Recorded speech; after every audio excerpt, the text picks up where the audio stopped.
வீரக்கலைஞன் விஸ்வநாததாஸ்.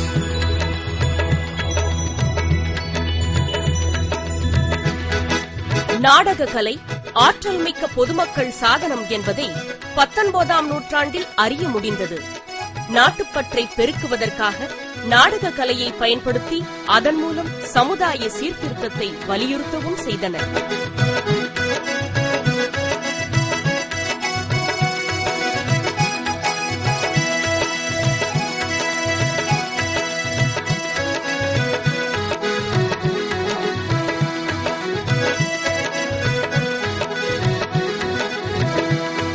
அவ்வாறு நாடகத்தின் மூலம் மக்களை விடுதலை போராட்ட அரசியலுக்கு தயார்படுத்தியவர்தான் தியாகி விஸ்வநாததாஸ். ஆங்கில அரசின் அடக்குமுறையை எதிர்கொண்டு தேச நலனுக்காக தன்னுடைய நடிப்பாற்றலை பயன்படுத்திய உன்னத கலைஞன். தேசிய உணர்வு தமிழ்நாட்டில் பட்டி தொட்டிகளிலெல்லாம் பரவ விஸ்வநாததாஸின் நாடகம் உறுதுணையாக இருந்தது.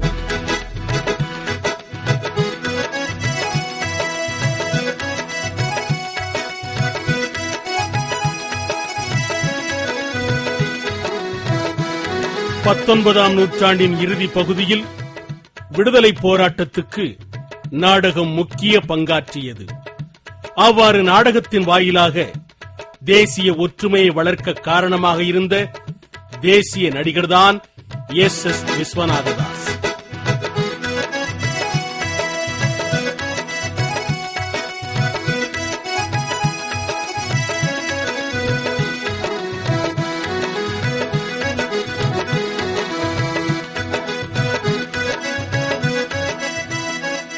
வறுமை வாழ்வால் சிறிதும் மனம் தளராமல் அடக்குமுறையை எதிர்கொண்ட இந்த தமிழனின் அரும் பணிகள் வரலாற்றில் இதுவரை பதிவு செய்யப்படாமல் இருப்பது வேதனை மிக்கது.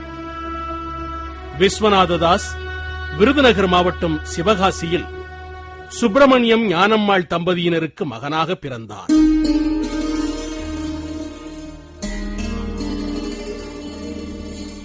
தான் பிறந்த மருத்துவ சமுதாயத்தின் குலத்தொழிலை பார்க்க அறிவுறுத்திய தந்தையின் கண்டிப்பை விரும்பாத விஸ்வநாததாஸ் தன் திறமையை வெளிக்காட்ட நடிகனாக வாழ்வை தொடங்கினார். மருத்துவ சமுதாயத்தில் பிறந்த விஸ்வநாததாசோடு கதாநாயகியாக நடிக்க பல நடிகைகள் மறுப்பு தெரிவித்தனர். அவர் முருகக்கடவுள் வேடமிட்டு நடிப்பதை உயர்ஜாதி இந்துக்கள் எதிர்த்தனர். இவரது அபாரமான நடிப்பையும் பாடும் திறனையும் கண்டு முதலில் இவரோடு நடிக்க வந்தவர் பிராமண வகுப்பை சேர்ந்த முத்துலட்சுமி அம்மாள். ஜாதியின் வன்கொடூரத்தை சகித்துக் கொண்ட விஸ்வநாததாஸ் தன்னுள் இருக்கும் கலையார்வத்தின் தணியாத தாகத்தால் மட்டுமே அதனை தாங்கிக் கொண்டார்.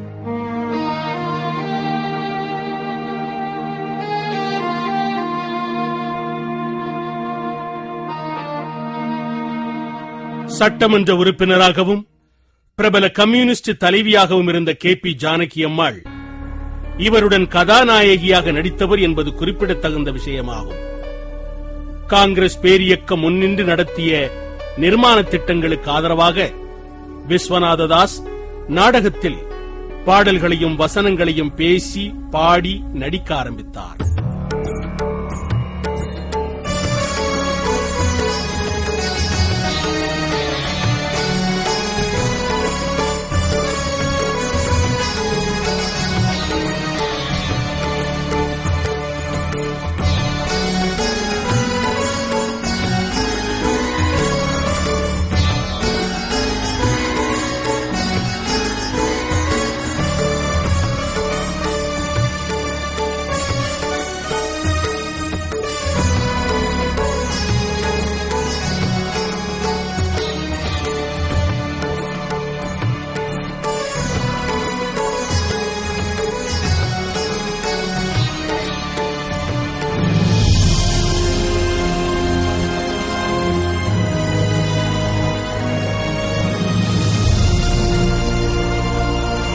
தூத்துக்குடிக்கு வருகை புரிந்த காந்தியடிகளை சந்தித்த விஸ்வநாததாஸின் வாழ்வில் திருப்பம் ஏற்பட்டது. இந்திய நாட்டின் சமூக சீர்திருத்தத்திற்காக தன் கவனத்தை திருப்பிய விஸ்வநாததாசுக்கு காந்தி தூத்துக்குடியில் பேசிய கூட்டத்தில் பாடும் வாய்ப்பு கிடைத்தது. விஸ்வநாததாஸ் காந்தியின் சுதேசிய கருத்தால் ஈர்க்கப்பட்டார்.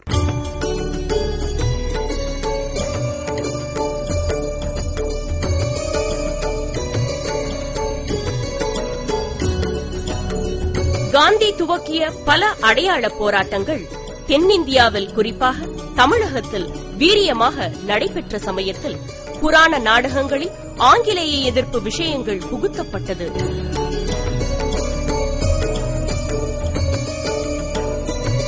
சங்கரதாஸ் சுவாமிகளின் முக்கியமான மாணவர்களுள் ஒருவரான விஸ்வநாததாஸ் புராண நாடகத்தின் இடைநடுவில் தேசிய உணர்ச்சி பாடல்களை மிக ஆவேசமாக பாடி மக்களுக்கு நாட்டுப்பற்றை ஊட்டினார்.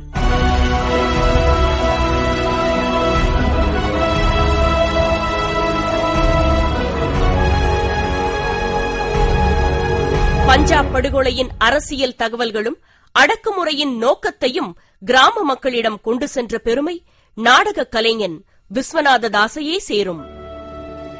அதனைத் தொடர்ந்து 1930ஆம் ஆண்டு திருநெல்வேலியில் நாடகம் நடித்துக் கொண்டிருந்த போது கைது செய்யப்பட்டு ஓராண்டுக்கு சிறை தண்டனை பெற்றார். சிறை சென்ற விஸ்வநாததாசின் குடும்பம் வறுமைக்கு உள்ளாகியது. சுயநலமும் சுரண்டலும் நிறைந்த மனிதர்கள் மத்தியில் தன்னலமற்ற விஸ்வநாததாஸ் கேலிக்கும் கிண்டலுக்கும் ஆளானார். வாங்கிய கடனுக்காக அவருடைய வீடு முடக்கம் செய்யப்பட்டு ஏலத்திற்கு தேதி குறிக்கப்பட்டு விட்டது.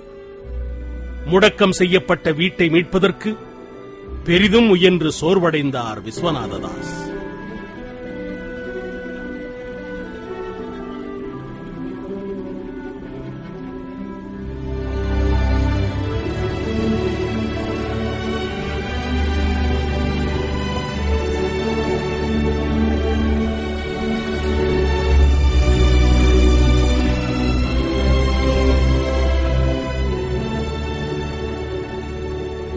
இந்த தேசபக்த கலைஞனுக்கு வறுமையை காரணம் காட்டி சுதேசிய உணர்வை நசுக்க நீதி கட்சியினரால் பேரம் பேசப்பட்டது. வறுமையின் உக்கிரப்பிடியில் சிக்கி சீரழிந்து கொண்டிருந்த போதும் கூட கர்ம சிரத்தையுடன் இவ்விதமான உதவியை கேவலமாக நினைத்து விஸ்வநாததாஸ் மறுத்துவிட்டார். வறுமையை போக்க தானே நாடகத்தில் நடித்து வீட்டை ஜப்தியிலிருந்து மீட்க போராடினார். அந்த சமயத்தில் சென்னையில் 5 நாடகங்கள் ஒப்பந்தமாகியிருந்தது. சிறை, வறுமை என வாடிய இவரது உடல்நிலை மோசமான நிலையில் இருந்ததால் 3 நாடகங்களில் இவரால் நடிக்க முடியவில்லை.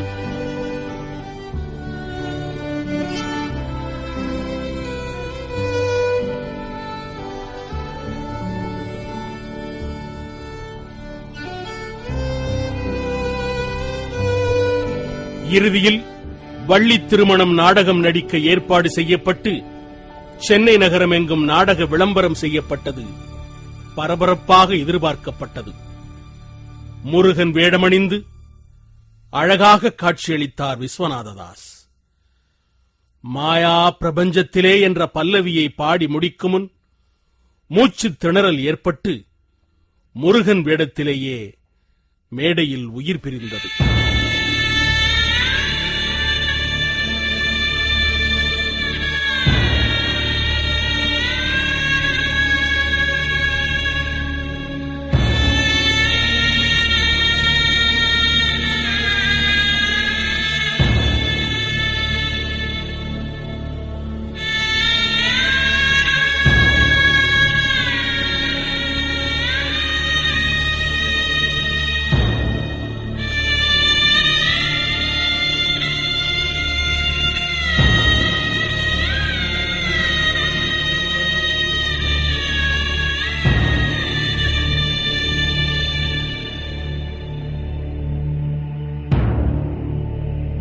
வாழ்வியல் நெருக்கடியை சகித்துக் கொண்டிருந்த தேசபக்த கலைஞன் விஸ்வநாததாசின் மரணம் சென்னையையே அதிரச் செய்தது.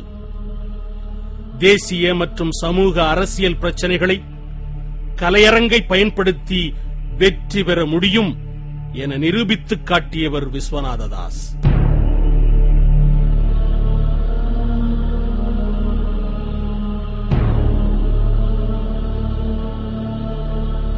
நாடகக் கலையை ஏகாதிபத்தியத்திற்கு எதிரான ஆயுதமாக பயன்படுத்திய பெருமை தமிழர்களுக்கே உரியது.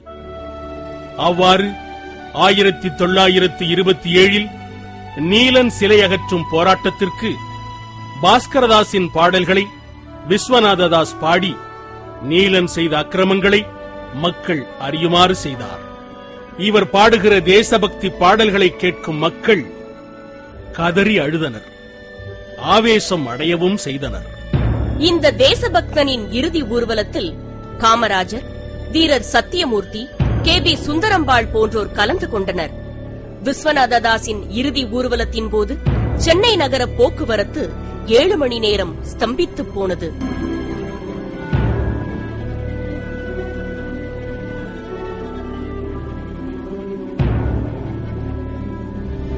புயல் காற்று என்று நாடக உலகில் அழைக்கப்பட்ட விஸ்வநாததாஸின் வாழ்வு 1941 ஆண்டோடு முடிந்தது. தன் ஆத்ம ஆற்றலை தேச சேவைக்காக செலவழித்த விஸ்வநாததாஸின் வாழ்வு கொடூரமான வறுமையிலேயே கழிந்தது.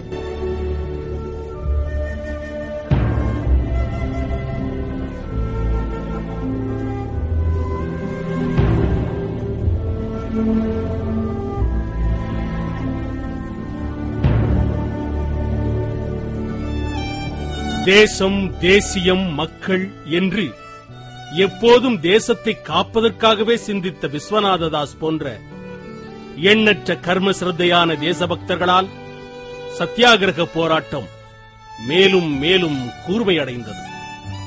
விஸ்வநாததாஸின் உழைப்பும் தியாகமும் சுயராஜ்ய இலக்கை நோக்கிய சிந்தனைக்கு மக்களை தயார்படுத்தியது. கலை வடிவத்தை பயன்படுத்தி ஏகாதிபத்திய அரசியலை சிதைக்க முடியும் என்ற உண்மைக்கு சாட்சியாய் வரலாற்றில் இன்றும் நிலைத்திருக்கிறார் வீரக்கலைஞன் விஸ்வநாததாஸ்.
சத்தியாகிரகம்.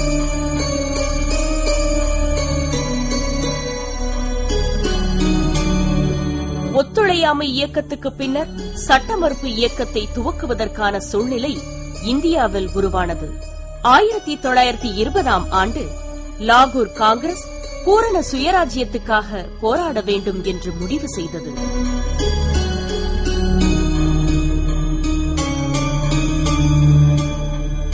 அதன்படி சட்ட மறுப்பு இயக்கத்தை தலைமையேற்று நடத்துவதற்கான முழு அதிகாரமும் காந்திக்கு கொடுக்கப்பட்டது. அதனால் சட்ட மறுப்பு இயக்கத்தை நடத்தப் போவதாக காந்தி அறிவித்தார்.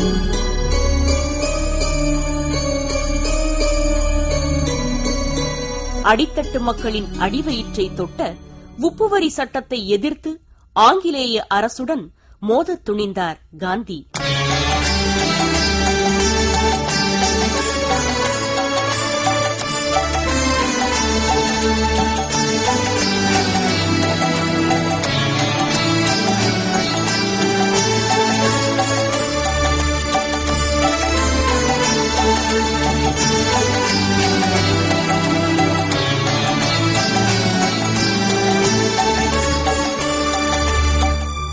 காந்தி 1930ஆம் ஆண்டு மார்ச் 12ஆம் நாள் 78 ஆசிரம சீடர்களுடன் சபர்மதியிலிருந்து 385 கிலோமீட்டர் தொலைவில் இருந்த தண்டிக்கு யாத்திரையாக புறப்பட்டார்.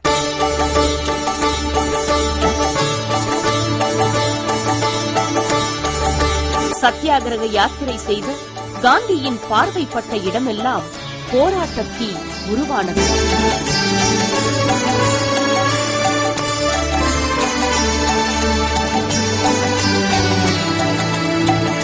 இந்தியர்கள் அன்றாடம் சமையலுக்கு பயன்படுத்தும் சாதாரண உப்புக்கு பிரிட்டிஷ் அரசாங்கம் வரி விதித்தது.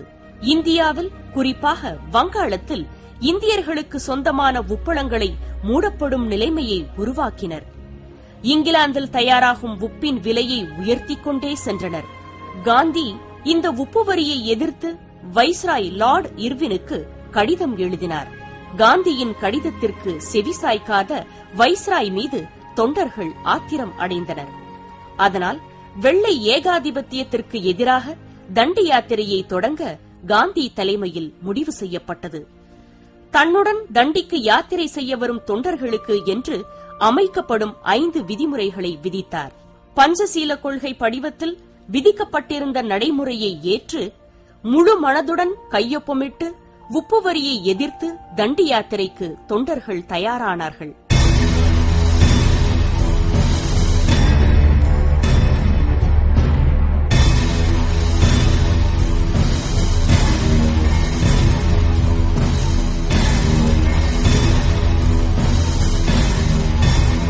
இந்திய சுதந்திர போர் வரலாற்றில் மகாத்மாவால் நடத்தப்பட்ட இந்த போராட்டம் பல திருப்பு முனைக்கு காரணமாக அமைந்தது.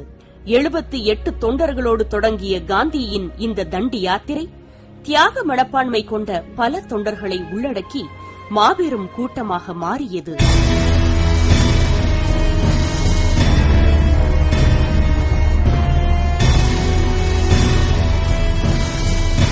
இருபத்தி 4 நாட்கள் நடைப்பயணத்திற்கு பின்னர் ஏப்ரல் 5ஆம் நாள் காலை காந்தி தண்டி கடற்கரையை அடைந்தார்.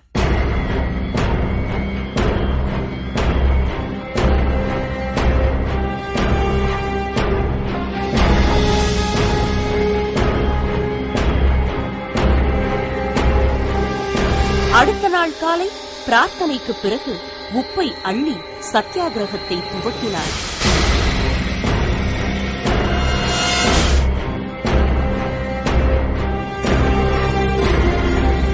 உப்பு சட்டத்தை மீறி காந்தி அள்ளிய உப்பை தமது இரு கைகளில் ஏந்தி சரோஜினி நாயுடு பெற்றுக் கொண்டார்.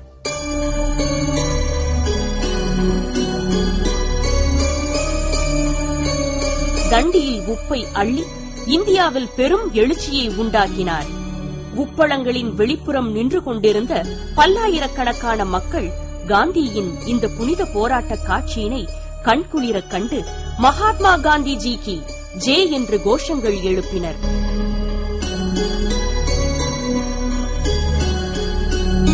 ஜவஹர்லால் நேரு இத்தகைய போரில் ஒவ்வொரு இந்தியர்களும் கலந்து கொண்டு தங்களது தேசத்திற்கான புனித கடமைகளை நிறைவேற்ற வேண்டும் என அழைப்பு விடுத்தார்.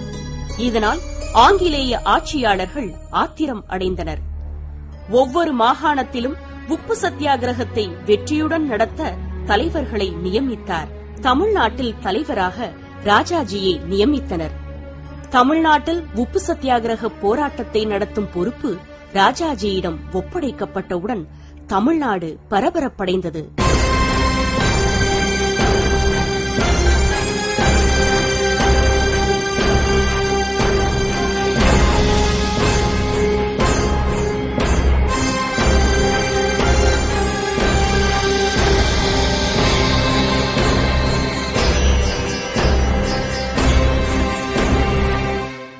தமிழ்நாட்டில் வேதாரண்யத்தில் உப்பு சத்தியாகிரகத்தை வெற்றிகரமாக நடத்தி முடிக்க ராஜாஜி பல ஊர்களுக்கு சென்று மக்களிடம் ஆதரவை திரட்டினார். ராஜாஜியின் இந்த முயற்சியில் மக்களின் பேராதரவு மென்மேலும் திரண்டு வருவதைக் கண்டு தென்னிந்தியாவே வியப்படைந்தது. 1930 ஏப்ரல் 13 விடியற்காலை 5 மணிக்கு சங்கொலி முழங்க தொண்டர்கள் கதர் தேசிய கொடியை தமது கரங்களில் ஏந்தி நிற்க ராஜாஜி தமது பயணத்தை தொடங்கினார். வந்தே மாதரம் என்ற கோஷமிட்டவாறு தொண்டர்கள் பின்தொடர்ந்தனர். உப்பு சத்தியாகிரகத்திற்காகவே கவிஞர் நாமக்கல் ராமலிங்கம் பிள்ளை இயற்றிய கத்தியின்றி ரத்தமின்றி யுத்தம் ஒன்று வருகுது என்ற பாடலை உற்சாகத்தோடு பாடிக்கொண்டே நடந்தனர்.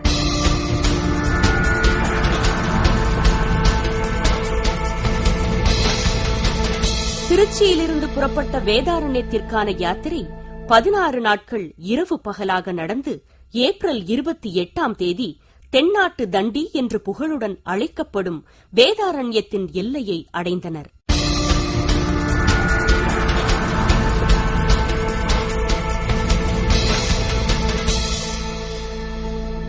ஏப்ரல் 30 விடியற்காலை ராஜாஜி சில தொண்டர்களுடன் வேதாரண்யத்தை சேர்ந்த அகஸ்தியம் பள்ளியில் உள்ள உப்பளத்தில் இறங்கி உப்பை அள்ளினார். அதனால் ராஜாஜிக்கு 9 மாதங்கள் சிறை தண்டனை அளிக்கப்பட்டது.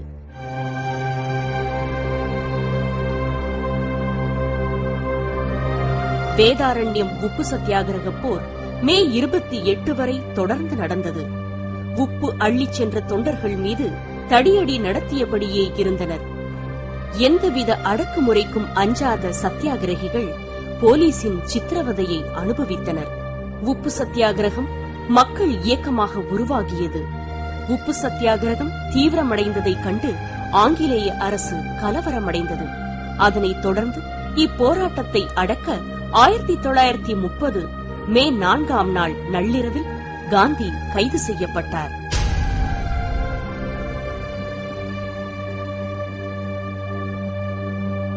பூனாவில் உள்ள எரவாடா சிறையில் அடைக்கப்பட்டார். நாடெங்கும் கொந்தளிப்பு உருவாகியது. சூரத் மாவட்டத்தில் உள்ள தர்சனா என்ற இடத்திலிருந்த அரசாங்க உப்பு மண்டியை நோக்கி சரோஜினி நாயுடுவின் தலைமையில் தொண்டர்கள் யாத்திரை சென்றனர். ஆத்திரம் அடைந்த போலீசார் இரும்பு தடிகளை கொண்டு ஊர்வலக்காரர்கள் மீது சரமாரியாக அடித்தனர்.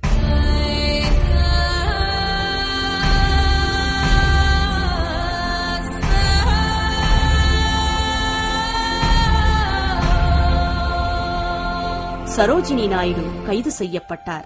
வேதாரண்யத்தில் உப்புக்கு விலை அகற்ற போலீசாருக்கும் சத்தியாகிரகிகளுக்கும் நடந்த மோதலில் ருக்மணி லட்சுமிபதி போலீசாரால் தாக்கப்பட்டார். தாக்குதலுக்கு ஆளான லட்சுமிபதி அம்மையார் ஓராண்டு கடுங்காவல் தண்டனை பெற்று வேலூர் சிறையில் அடைக்கப்பட்டார். மகாத்மா காந்தியின் உப்பு சத்தியாகிரகத்திற்காக சிறை சென்ற தமிழகத்தின் முதல் பெண் போராளி ருக்மணி லட்சுமிபதியே ஆவார்.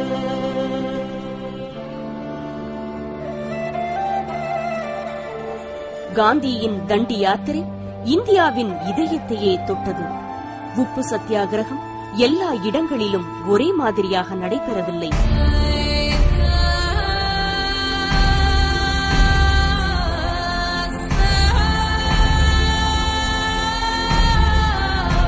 போலீசாரின் தடியடி பிரயோகமும் துப்பாக்கி சூடும் உப்பு சத்தியாகிரகத்தை மேற்கொண்டு பரவ விடாமல் செய்துவிட்டது.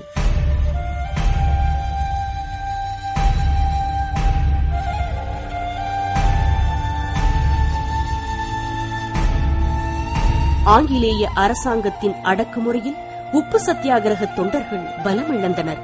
அடக்குமுறையால் மட்டும் போராட்டத்தை ஒடுக்க முடியாது என்பதை அரசாங்கமும் உணர்ந்தது.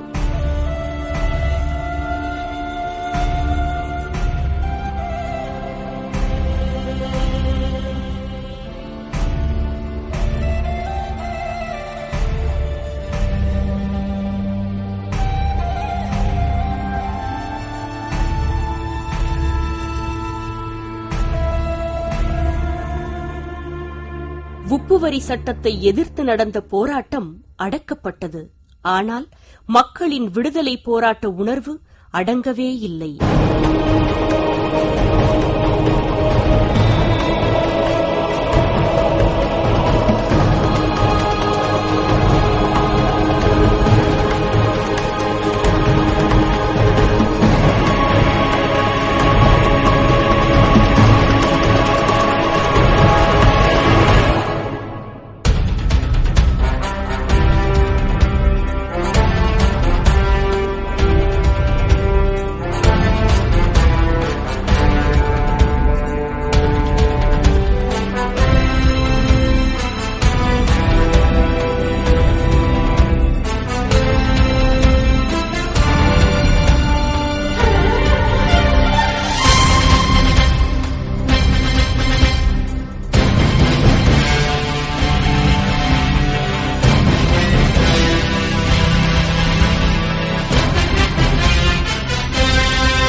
వరదరాజులు నాయుడు.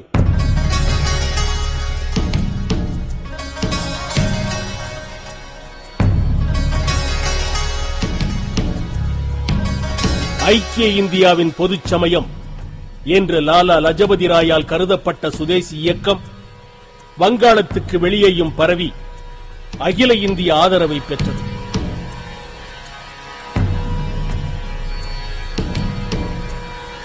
தமிழகத்தில் வங்கப் பிரிவினை எதிர்பாராத கிளர்ச்சியையும் ஏகாதிபத்திய எதிர்ப்பு அரசியல் சிந்தனையையும் வளர்த்தது.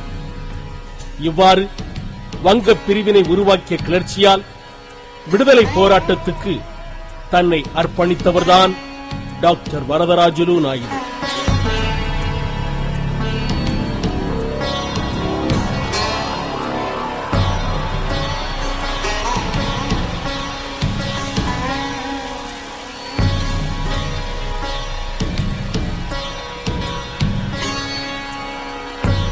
வரதராஜுலு நாயுடு 1887 ஆண்டு சேலம் மாவட்டம் ராசிபுரத்தில் பெருமாள் நாயுடு குப்பம்மாள் தம்பதிக்கு மகனாக பிறந்தார்.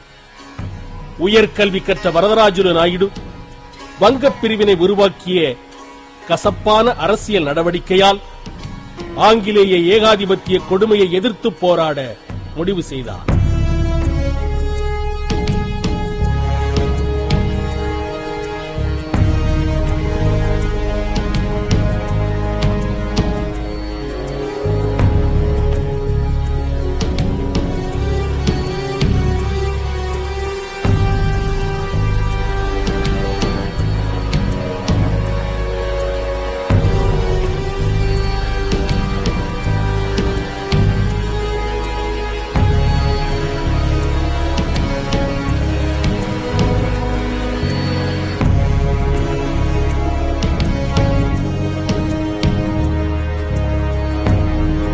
பிரெஞ்சு ஆட்சியின் பகுதியாக விளங்கிய பாண்டிச்சேரியில் இருந்த காரணத்தால் 1917ஆம் ஆண்டு நடந்த ரஷ்ய புரட்சி பற்றி பாரதி தனிப்பட்ட கருத்து கொண்டிருந்தார்.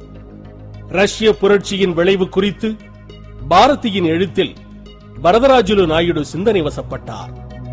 பாரதியின் ரஷ்ய புரட்சி பற்றி தனிப்பட்ட கவனம் செலுத்திய வரதராஜுலு நாயுடு சுதேசிய சபதம் மேற்கொண்டார். ஐரோப்பிய நாடுகளில் ஏகாதிபத்தியத்துக்கு எதிரான கிளர்ச்சிகள், சுயராஜ்ய அரசியல் கிளர்ச்சிகள் போன்றவை இந்திய சுதந்திர போராட்ட அரசியலில் பல்வேறு தாக்கங்களை ஏற்படுத்தின.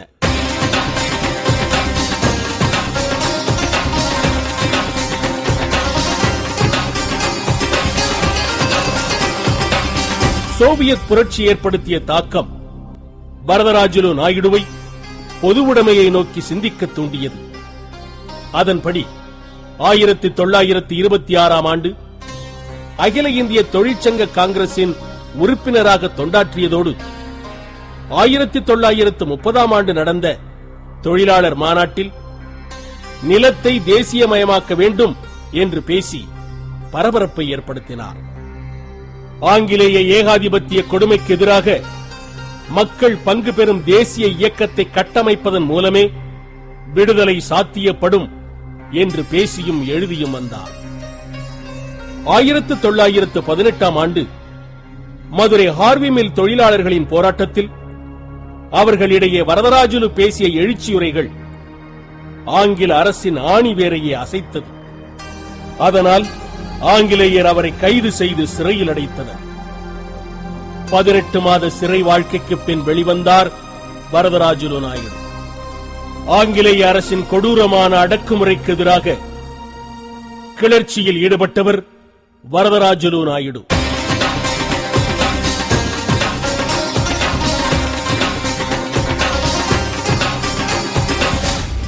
பஞ்சாப் படுகொலையும் அதனையொட்டி பிறப்பிக்கப்பட்ட ராணுவ சட்ட நடவடிக்கைகளும் காந்தியின் உள்ளத்தில் வேதனை வடுக்களை உண்டாக்கின. ஆங்கிலேய அரசாங்கத்தின் நீதி நியாய உணர்வில் காத்திருந்த நம்பிக்கை பொய்யானது. இந்த அநீதிக்கு தீர்வு காண ஆத்ம ஆற்றலை அடிப்படையாக கொண்ட சாத்வீக ஒத்துழையாமை இயக்கத்தை காந்திஜி தொடங்கினார். அதன்படி ஆங்கில ஆட்சியை ஏற்க மாட்டோம், வரி கொடுக்க மாட்டோம் என காந்திஜி கூறியதை தொடர்ந்து அவரை கைது செய்தனர்.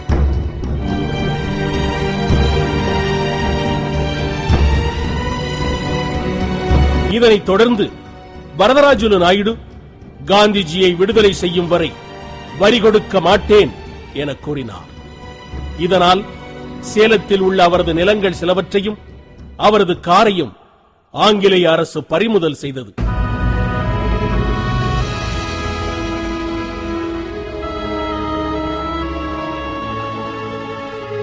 வரதராஜுலுவின் இந்த கிளர்ச்சியை திலகரின் அன்றைய மராட்டா இதழ் பாராட்டி எழுதியது.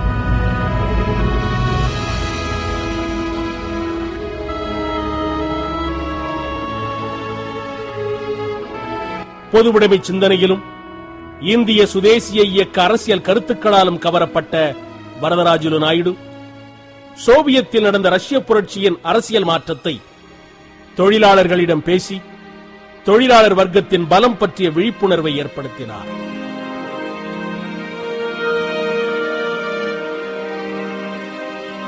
ஆயிரத்தி 1928ஆம் ஆண்டு சேலம் மாவட்ட அரசியல் மாநாடு வ.உ.சி. தலைமையில் நடைபெற்றது.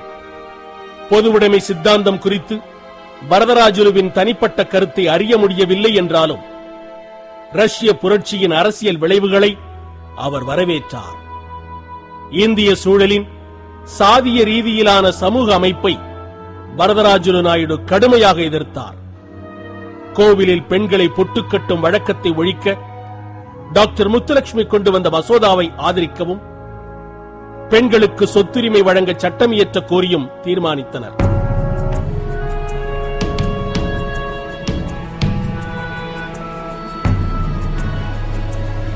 இம்மாநாட்டில் ஈவேரா பெரியார் கலந்து கொண்டார் என்பது குறிப்பிடத்தகுந்த வரலாற்று நிகழ்வாகும்.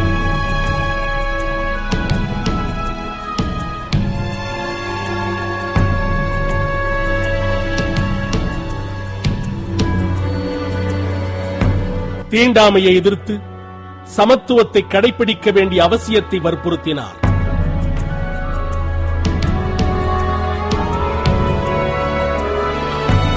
சாதி பாகுபாட்டால் விடுதலை இயக்கம் பலவீனப்படும் என உணர்ந்து சாதி தர்மங்களை எதிர்த்து பிரச்சாரம் மேற்கொண்டார்.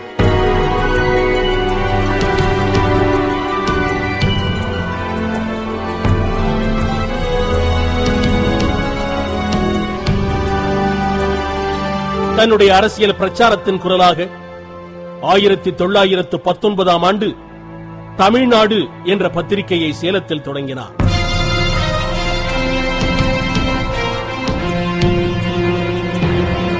சுயராஜ்ய வாழ்வே சுகவாழ்வு என்ற வாசகம் தாங்கி வெளிவந்த தமிழ்நாடு இதழில் இந்தியா சுதந்திரம் பெற ஆயுதம் ஏந்த வேண்டும் என்ற கட்டுரை எழுதியதற்காக 9 மாத கடுங்காவல் தண்டனை விதிக்கப்பட்டது.